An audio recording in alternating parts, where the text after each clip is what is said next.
photo. Perfect, right there, yep. Okay, get all your flashlights up, then I count of 3, you guys are gonna go nuts. You guys ready? 1, 2, 3!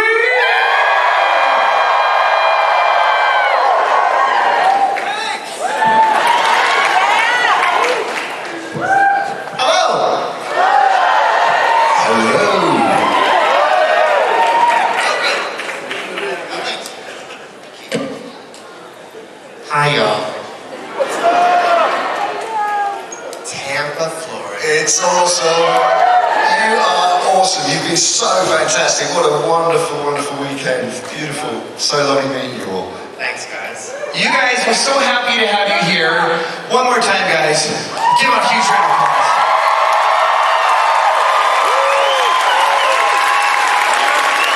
What a pleasure, what a pleasure. And Norm, we have so many people that want to ask questions. Let's just kind of get into questions, start asking questions, get right to it. Let's do it. All right, let's do it. It's really awesome seeing you guys here. My name is Junius. I've been watching you basically my entire life. You probably have heard it a million times, but thank you for everything that you brought to us over the years. You guys have some range, right? You know, you're aware. So from characters like Frodo, Waters, Gollum, to Claw and Caesar, right? So King Kong. What of yourselves do you kind of draw from to inspire and kind of drive those characters? Wow. You mean for individual? What inspired individually those characters? Yes, please. Well, I don't know where to start. I mean, there's so many different influences from kind of artists. For Gollum, I was looking at Francis Bacon paintings and Egon Schiele paintings, as well as listening to kind of music that would inspire. What about you? It's also the material too. In some cases, there are disciplines that your characters have to embody and that you have to kind of dive into. It's different every time. It's its own individual journey every time, and it's a learning process. You come into that sort of eyes wide open, ready to dive in and learn what that character's supposed to be and how to bring it to life. Well, I think more pointedly, aspects of yourselves that you kind of bring through in the performances. I'm nothing like Gollum. I don't think. Or maybe I am. No, I'm not. I think listen, it's an unconscious thing. There's always a piece of us in everything we do, a little, but it's not a conscious choice. I don't know that I'm ever consciously bringing an element of myself or trying to highlight that in regards to a character. No, I think you're right. Sorry, just to finish off on that. I think it's right. You inevitably draw on your experience of life and your the parts of your personality, but the act of transformation allows you to kind of liberate aspects of yourself, I suppose. Certainly, in my own case, so. Thank you. Thank you, guys. Yeah, thanks. Great question. Hi, I'm John. Hello, John. Pleasure. I'm a massive fan of Lord of the Rings for my whole life, and it's a pleasure meeting you in person first time. So my question was about the Tolkien estate and their influence on the movies. I know the Tolkien estate is very passionate about the Tolkien property, and I know Christopher Tolkien was a huge influence that leaned on Peter Jackson and the original movies. I'm wondering how much of an influence was he on your lives as well?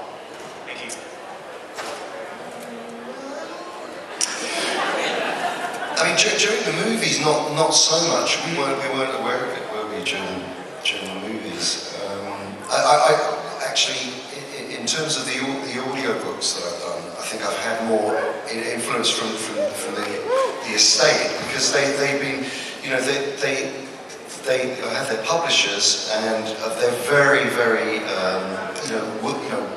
mindful of pronunciation of characters' names and stuff like that. And so there's quite a lot of work that was done with the estate to make sure absolutely everything was nailed down. Well, actually, it would have been the same for the names of the characters in the movies as well. Yes.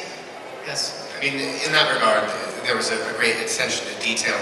But that would have been throughout. The onus would have been so much on Peter and Fran and Philippa and all all of the entire creative team to bring those stories to life in a way that was accurate and true to what Tolkien had intended. How much of an influence was Tolkien on your lives in particular? Well, I mean, as a young boy, I read The Hobbit, which had a massive influence on, my young reading life. Never did I imagine reading that book that I would one day play a Hobbit myself in a film. But then, obviously, being a part of Lord of the Rings, the time that we all spent together in New Zealand, and then subsequently on The Hobbit as well. Obviously, in that way, Tolkien has had a massive impact on my life. To have just lived and worked amongst his characters for so long. Thank you. Next question. Hello. Definitely looking forward to your Gollum work, Andy, because I need to wash that awful Gollum game out of my eyes. So, when you guys first did Lord of the Rings, motion capture was in its infancy. So, what was it like doing Gollum for the first time versus having to work with Andy, who was just covered in a black suit and all those white buttons? And what was it like actually seeing Gollum on the screen, the finished product, versus working raw behind the camera? Yeah, I mean, it was pre-motion capture, so we didn't have any at the time on-set motion capture. But Andy was driving. I mean, this is your story to tell, but from my experience, Andy was a cast member on set and with us physically doing those scenes. And then obviously there was this whole other element to it that was driven by his performance that then was animated and was there any pickups that included any? We did actually. We did on-set capture once. Do you remember that kind of? And it was right towards the end of the Return of the King pickups, where Sam, where Gollum appears and then throws a rock at Sam's head, and then there was a fight. Sam slashes Gollum with a sword. That was the first time, pretty much, that there was ever on-set motion capture, which was. It was an experiment, and I remember at the time it was like the production side were kind of like, oh, I hope this motion capture thing's not going to hold us up, it was all new sets of people, sort of, all the conventional film crew, and then the mocap team were kind of like, is this going to work? So it was really in its infancy. But as Elijah said, I was on set working with everybody, just in a very conventional way. We were just acting together. We would always then do a pass where I would step out so that there was a plate that was clean, so that then they could put the CG version of Gollum in, and then I would have to go back and replay some of those scenes by myself, especially when it was just Gollum, doing anything that involved just Gollum, I went back and captured by myself. And so that was the sort of process and it kind of developed and grew and evolved into a methodology throughout the course of the shoot. Wonderful, thank you. Thank you, my precious. Hi, my name is Emily. Hello. Hi. My kids wanted me to ask you how to play Tig, but I told them you weren't really good with the rules of that game. Oh, well, they kept changing it on That's what you say, sure. No, seriously though, what do you think Lord of the Rings, the movie, would have been like if you had played Gollum and you had played Frodo? What a weird thought experiment. I would have been a shocking Frodo, I think. What Elijah accomplished was extraordinary, and he really wasn't.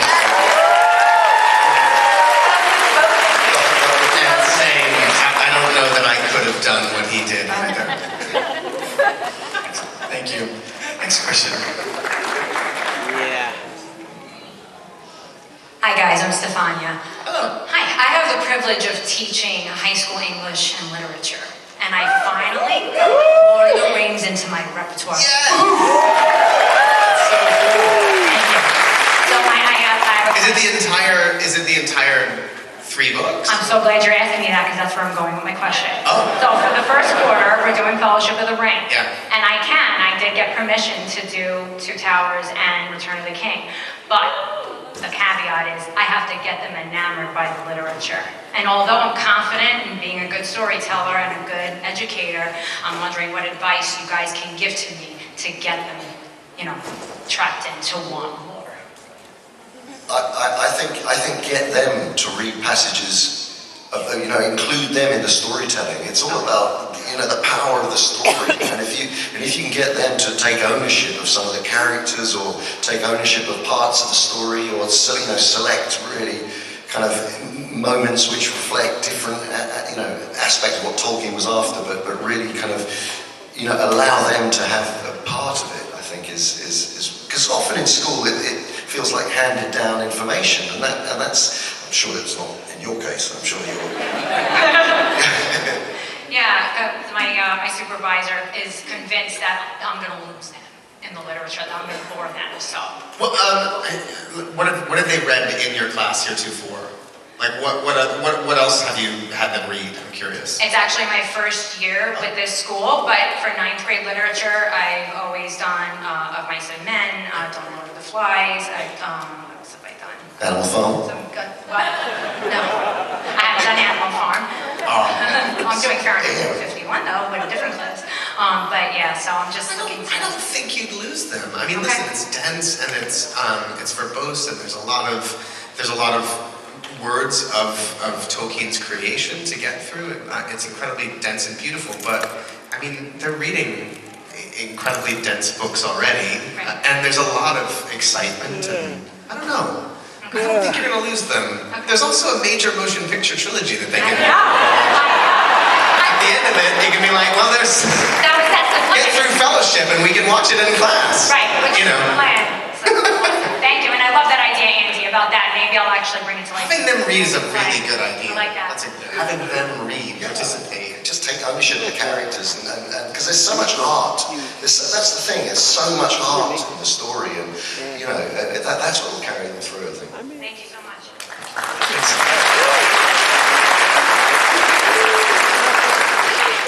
Hi, I'm TJ. I was just wondering what you would think would happen if the Fellowship didn't band together to help Frodo with taking the ring to Mordor. They should have just come straight to Gollum, basically. Cut out a whole load of nonsense, Yeah, if the Fellowship had never banded together, I don't know. I mean, Frodo would have probably gone on his own, but with Sam, right? I don't know. Everybody had a part to play.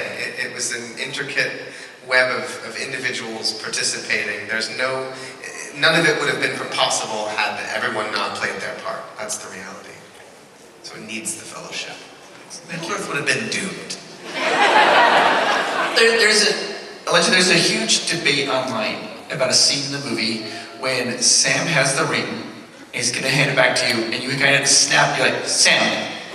At that moment, was Sam being tempted? Some people think he was being tempted, and some other people think he was hesitant to give the ring back because he knew it was such a burden. Do you think he was being tempted, or is it the burden? I was gonna say, yeah, it could be both. I mean, Sam is not infallible. He's not impervious to being influenced by the power of the ring. Hobbits are, by their nature, bolstered against it a little bit more than men and others. But it also is very possible that he'd want to remove that burden from Frodo, because that's part of his job as well, and part of his concern as a friend. So it could be a mix of both. Excellent, right? All right, next question.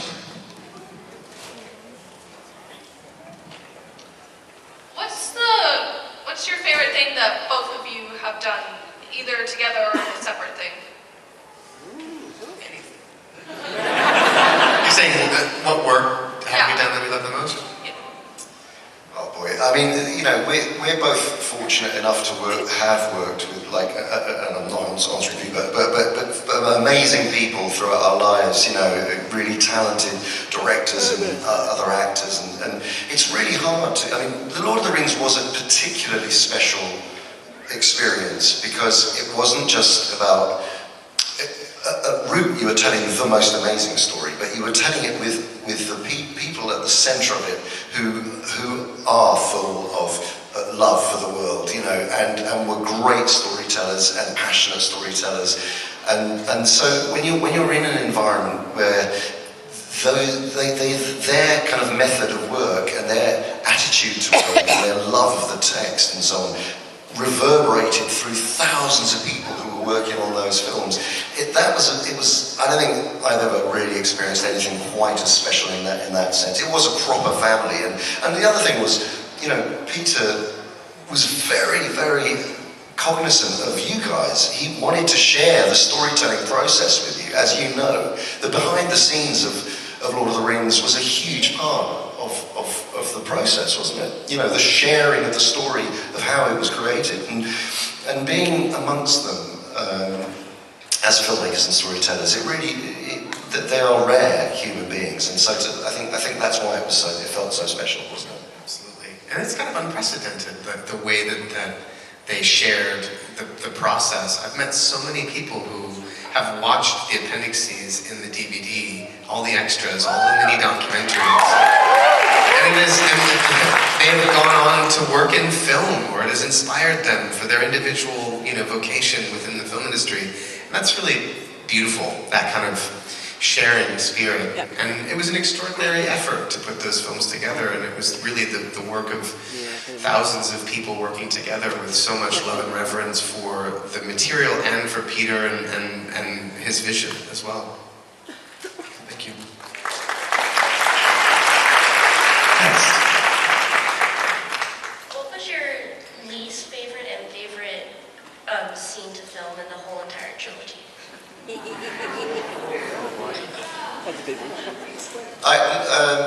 Well, I had a kind of rather strange experience of floating down a river in minus degrees of water trying to catch a fish, which was Really threw yourself insanely painful and freezing cold. I don't think I've ever come so close to getting hypothermia in my life. It was. We turned up to shoot, and it snowed like really heavily where the set was, and so they were digging it all out and kind of getting flame, you know, torches on it and stuff. But that was a pretty hardcore experience. I had a wetsuit, but it didn't feel like a wetsuit. It felt like I had nothing on. There's an alternate version of the scene where Frodo and Sam, so Frodo's leaving and he's left the Fellowship, and in the original version, Sam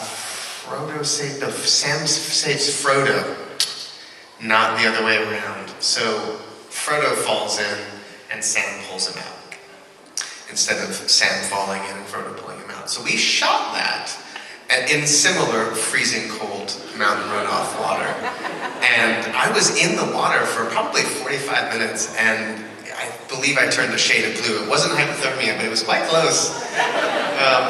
Yeah, I don't know if it was my least favorite experience, but it was something else. I don't know, when I think about least favorite scene to film, I don't often think in those terms, but it's probably something like what scared me the most. I think about scenes like Frodo and Sam on the side of the mountain where Frodo isn't Frodo anymore, and getting those sort of emotional moments right, you know.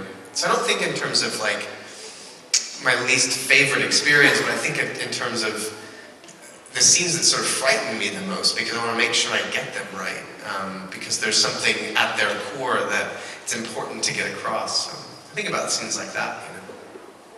Thank you.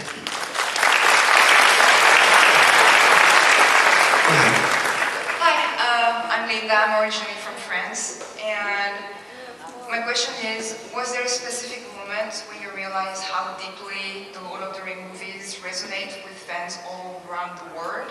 Maybe a specific interactions you had with a fan that made you go like, oh wow, people are truly passionate about me, my work, and what I bring to this world. When was the first time that we went to San Diego Comic-Con? Because prior to that, an event like that we would have just been able to walk around like civilians and check out booths like anybody else. And there was I remember a shift. I was like, oh fuck, I can't just walk around. It's different now. There's this sort of explosion of enthusiasm for these films as they're sort of about to come out. So I remember that moment. Yeah, I remember I remember it was around a similar time actually, but I went to Disneyland with my family and we were just walking around and this girl, she must have been about 12 or 13, just ran up to me and grabbed me by the neck and was just like, and she wouldn't let go. And she was like holding on to me and I was like, you know, it started to draw a lot of attention. And then her family sort of came along and there were quite a lot of people in her family, and I just had this image of a chain of people trying to pull each other. You know, they were all grabbing onto her and trying to pull her off. It was a really weird thing. It was really stuck in my mind, and you know, my wife and my kids were like, "What are they doing?" Just like, it was, yeah. You guys filmed all the films together, which is amazing. Was there a temptation after the first film came out? And then it's wonderful, right? It's just wonderful. Were people coming up and talking like, what's going to happen the next one, and the spoilers, and were people trying to pry information out of what was about to happen in the movies? For me, it was hard to keep that kind of quiet because it was already filmed and it hadn't been released yet for the two films to go out. Well, there wasn't too much to be secretive of in the case that they're based on books that people are familiar with. But I mean, there's obviously imagery that we couldn't share. There's, you know, plenty of things that hadn't been revealed in regards to how they were going to be depicted in the films, but that didn't really fall on us so much.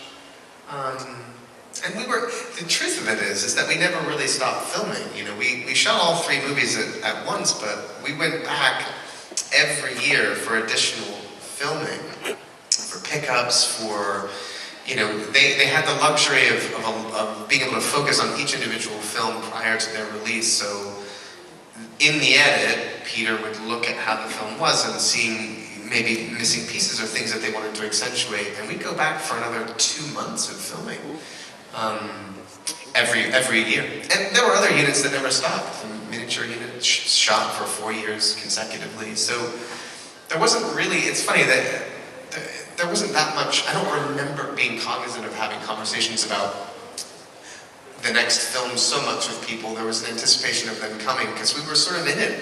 We never really left it. Like, we just kept going back and working on it, you know. Next question. Sorry, I didn't expect it to be that loud. I'm Joshua, and you are obviously Ulysses Claw and the guy.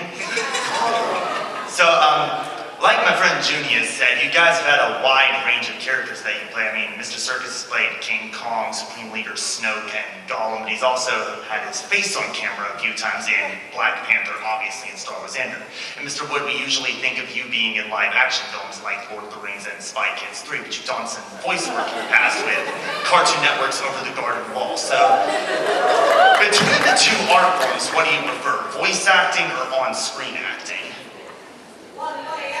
They're not altogether different. No, I mean, certainly from my point of view, when you say voice acting, I don't think none of the characters that you mentioned are voice acting roles. They're just acting roles. They just happen to use a different way of presenting the character. So I'm still on set acting, you know, as we discussed earlier with Gollum, you know. So other than audiobooks, which is, you know, voice acting, or animation where you're doing, you know, you literally are in a booth, but performance capture is really nothing to do with voice acting. I mean, it's in the same way that, you know, you create a voice for a character dressed in a costume and makeup. That's the same process. But what is more enjoyable? I suppose if you were to ask me, would I rather play a CG character or a character in costume and makeup? I think it just all depends on the character. You know, I mean, there are characters that I prefer playing, you know, like Ulysses Claw. I love playing Ulysses Claw. It was great. It was just a beautifully written character and fun, and the environment, and Ryan Coogler, the director, and working with Chad Boseman, God bless him. You know, it's just like,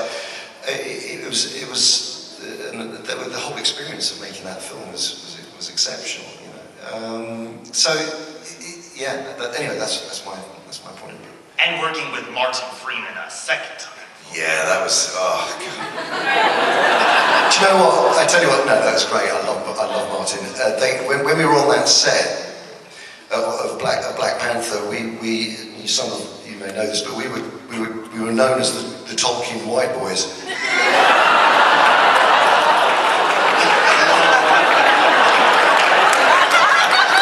came up with that?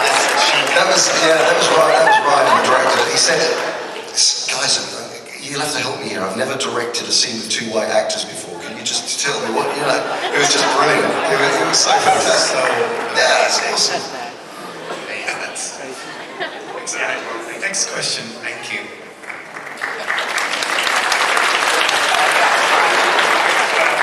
Hello there. I'm glad that he brought up Over the Garden Wall. That is absolutely incredible. Oh, thanks. I love it too. Yes. So my question is, it's kind of like this. Interviews. What's the craziest interview that either of you have done? And has anything topped, will you wear wigs? Pretty hard to top that. I don't know, the Japanese TV shows are really unique. It's difficult to understand what's happening, even though it's being translated, but it's awesome. It's so awesome. Yeah, I don't know, that really stands out. And then for you, Andy, any interview that you've done particularly stand out to you? Well, I quite enjoyed Stephen Colbert asking me to read Donald Trump's tweets as Gollum.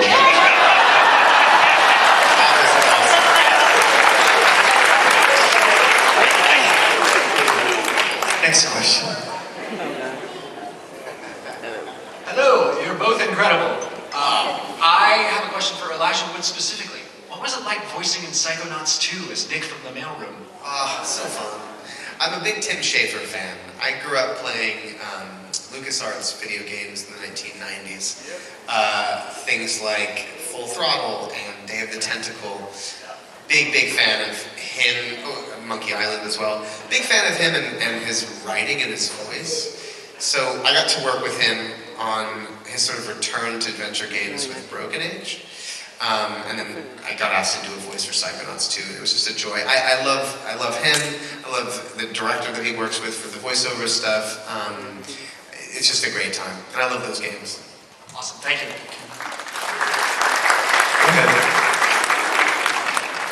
What was it like doing scenes where you got injuries, like whenever you got stabbed with mithril, or whenever you got your arm cut off in Age of Ultron, or whatever the ring was a really for? Like, what was it like acting out those scenes? And visceral.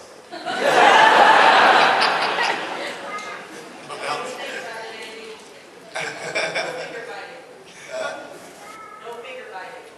All right.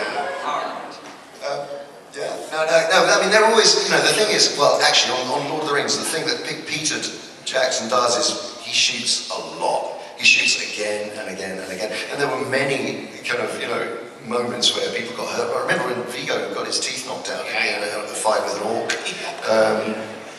You know, they're kind of now renowned stories, aren't they? Kind of famous stories.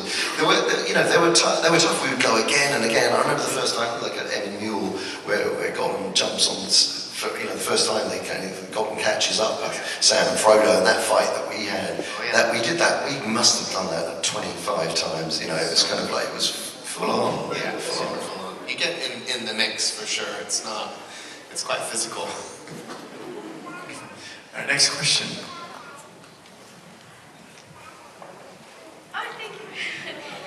Hi, I'm Cindy.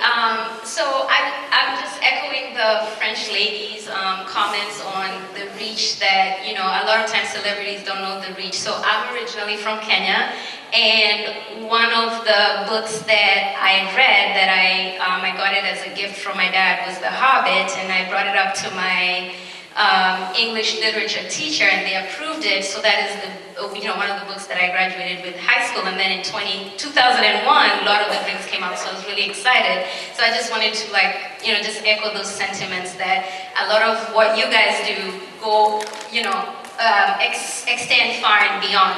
So my question to you is, what are the plans to keep, the Lord of the Rings, the Hobbit trilogies relevant? Because for right now, Amazon has, Rings of Power, which I really love because that's the only way that I can continue my Lord of the Rings kind of fanaticness. But also it helps me kind of relate, especially with my kids, the Game of Thrones generation. Nothing wrong with Game of Thrones, but I like to show that side of myself with, my kids who are younger, and, have something that they can look at and they'll be like, oh yeah, she looks like me and all that. So I'm just curious, what are your takes on continuing that kind of like fanaticness and all that with the Lord of the Rings and making it relevant for longer than it is right now? And also, when was the last time that you guys saw all the movies? I have to say, well, two things. This is going to continue. The Lord of the Rings, the return to Middle-earth is happening. And it starts with the War of the Rohirrim, And I have seen that film, and it is extraordinary, and it's coming to your screens soon, and it's going to be incredible. Kamiyama, the director, the idea of combining anime and the Lord of the Rings the mythology of Lord of the Rings is just insanely brilliant, because it's bringing two very big fan groups together and with lots of shared DNA. So it's fantastic. And then we're back in New Zealand. We are, Peter Jackson and Fran Walsh and Philippa Boyens are starting a whole return to Middle-earth we were discussing earlier with the film that I'm going to be directing, which is the working title, The Hunt for Gollum, and that is going to launch. That is going to hopefully launch a lot of new stories for you all to enjoy over the coming years. So do not be afraid.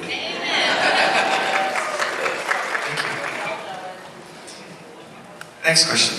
Hello guys, my name is Tommy. This is for you, Elijah. This is probably a random question. In the movie Deep Impact, there's a scene where you're proposing to your girlfriend and you're holding rings. Was that the movie that gave you the part in Lord of the Rings? It was. That's fine.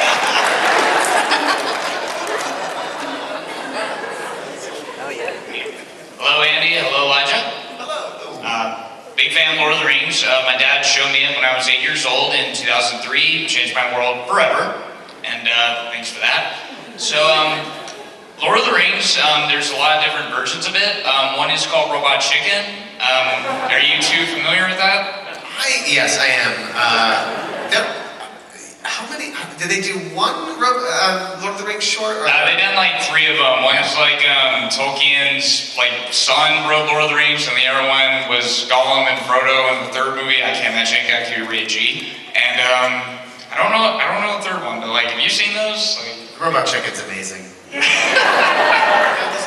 So Robot Chicken, Seth Green started it with his friend. It is stop motion animated shorts using action figures. Oh, cool. So they actually, for the Lord of the Rings ones, they use our action figures. And then they get all these really wonderful voices. Oh, it's really great. And very funny and quite rude at times. Do you all know about it? Is this something you all know? But it's not around anymore, right? It is done, Robot Chicken. Alright. Next question. Hello to both of you. My question to you both is, in all of the scenes that you guys had in Lord of the Rings, which of them was the funnest to film together, and why?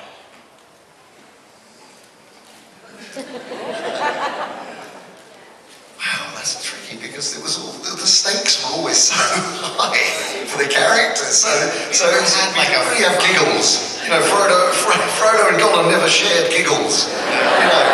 particularly, because it was always sort of, it was always in the, you're taking Jim to Shelob, or, taking it, or being duplicitous with Sam. It was, I suppose, Here, walk across these marshes.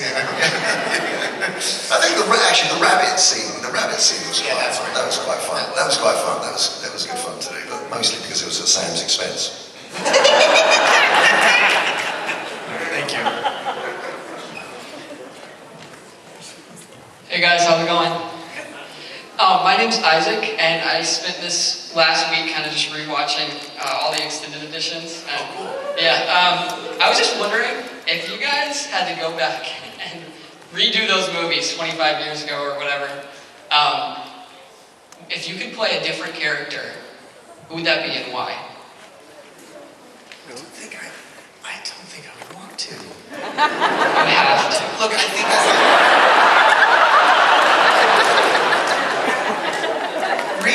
reading The Hobbit, the Riddles in the Dark chapter was always my favorite chapter. And the character of Gollum from that book was my favorite. And obviously what he becomes in Lord of the Rings is so much deeper and even more interesting. But I can't, this thought experiment, I can't do it. I'm too attached to everyone's individual contributions. I can't imagine anybody else. I can't. I suppose I'd like to go back and be Orlando Bloom.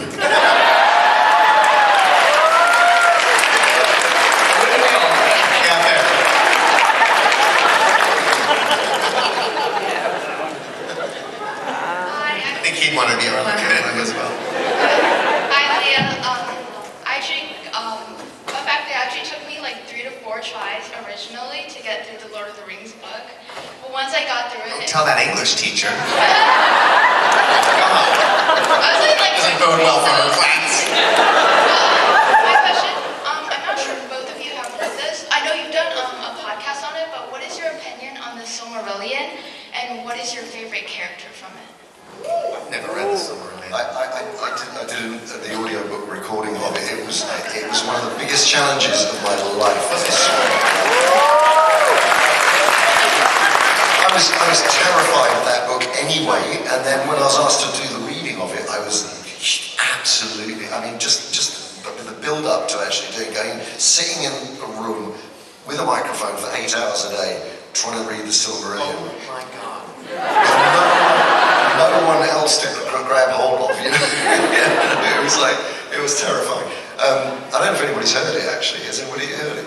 Yeah, about 6 people. So, no, it's a beautiful book. I do, in all honesty, there were passages in it where it's so, because it is the creation story. It's like the Bible, of Middle Earth, and there are passages in it where I was literally, as I was reading it, I kind of went into a trance reading it, because it does take you somewhere.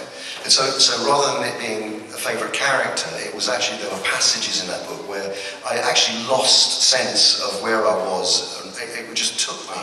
The power of the storytelling, the power of the myth just drew me into it. And I remember getting to the end of this chapter and thinking, I feel like I've been elsewhere, So that's the power of that book. Yeah, my personal favorite is The Children of Hurin. Oh yeah.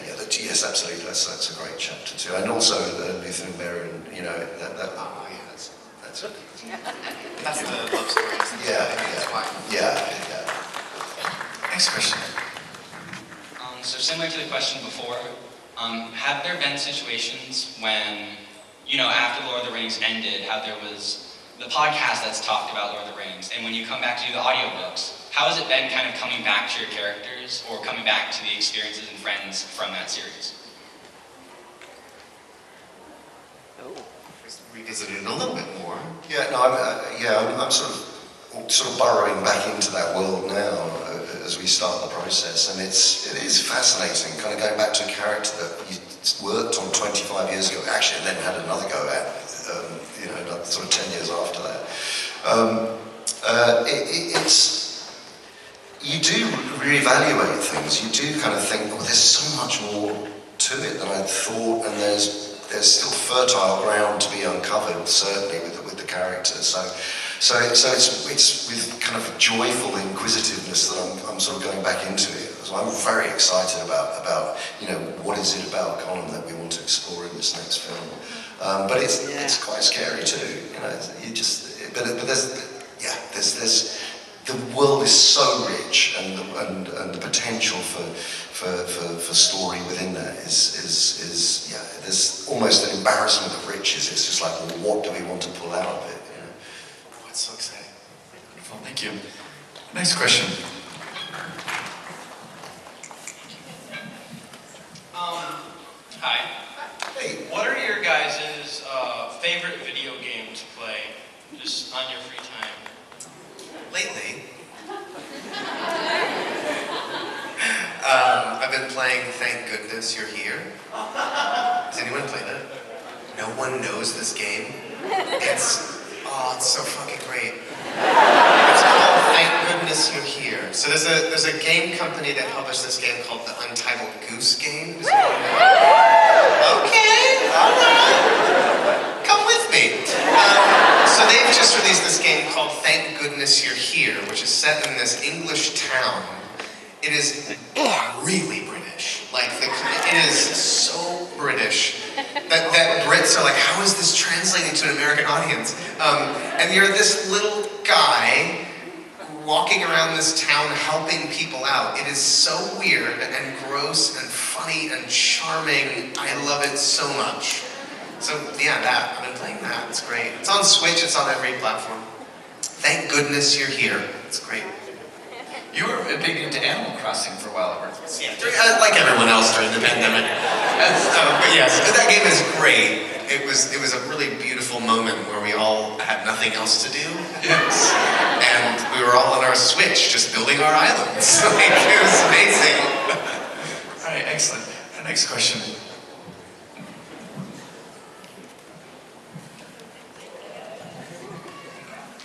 Hi, I'm Josh. Hey, Josh.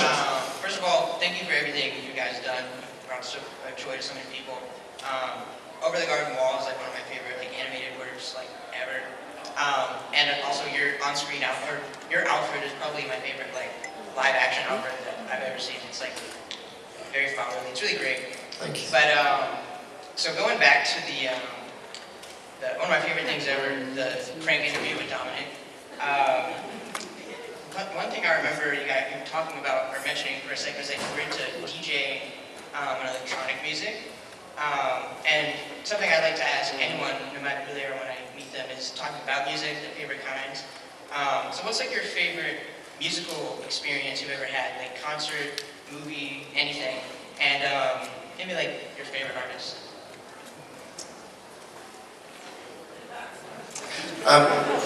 Well, two different things. I'm a massive jazz fan, so I'm a huge jazz. I've played the sax since I was 13 years old, and so I love jazz. And I went to the North Sea Jazz Festival in 1987, and I heard Miles Davis and Art Blakey and the Jazz Messengers. This won't mean anything to a lot of people here, but Michael Brecker and Herbie Hancock, and it was just like the world's greatest collection of jazz artists. James Brown was playing. It was just crazy. And so that was pretty much a really outstanding experience for me. It was awesome. Herbie's literally my favorite musician ever. That's awesome. Yeah, it's cool. Wow, that's so cool.